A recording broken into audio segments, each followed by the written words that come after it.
descend bien.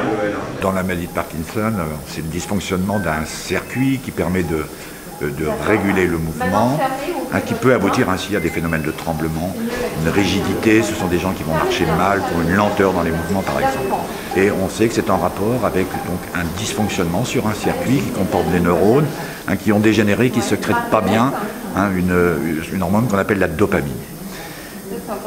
On sait en particulier qu'il y a au sein de ce circuit, il y a un noyau, c'est le noyau qu'on va traiter nous aujourd'hui. En allant stimuler ce noyau, on va en fait, ça peut paraître curieux, mais inhiber le fonctionnement du circuit et ainsi améliorer les mouvements du malade, c'est-à-dire qu'on va supprimer le tremblement. Là, actuellement, nous avons descendu des électrodes, 5 électrodes qui sont fines comme des cheveux, qui sont descendues vers le noyau qui nous intéresse, qui est hyperactif et qui est enregistré par un de nos collègues médecins électrophysiologistes. Et quand on arrive dans le noyau, on va voir apparaître cette hyperactivité tout à fait anormale. Une fois que l'on est arrivé dans le noyau, qu'on a délimité le volume du noyau, c'est un noyau là, on le mesure chez le patient qu'on traite actuellement à peu près à 4 mm, eh bien, le patient va être réveillé pour cette partie-là de la chirurgie et on va lui avoir besoin de sa participation. Ouvrez les yeux, monsieur.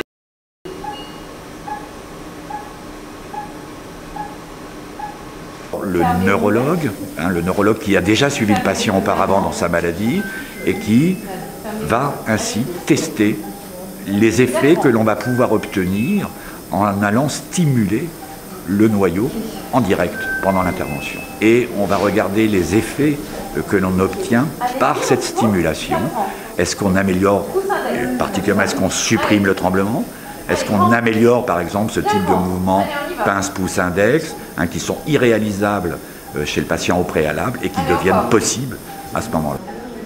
C'est l'antérieur là. Antérieur de sol pour voir des images. Ouais. Marionnette, c'est bien tourné maintenant. Allez, tournez bien, tournez bien, tournez bien. Allez, encore, c'est bien tourné. Marionnette.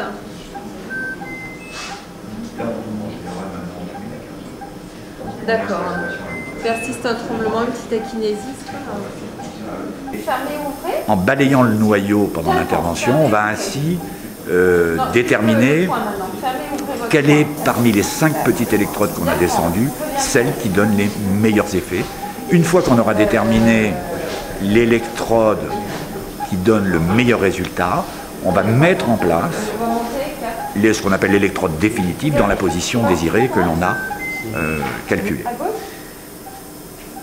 Cette électrode va passer sous la peau, va être accordée derrière l'oreille ici, mais tout ça reste sous la peau. Et puis dans 48 heures, on va mettre en place un boîtier, c'est comme un pacemaker, un boîtier de stimulation au niveau du thorax, qui sera relié à l'électrode et que l'on va ensuite mettre en route 48 heures plus tard et que l'on va régler de façon à obtenir les effets désirés d'amélioration chez ce patient.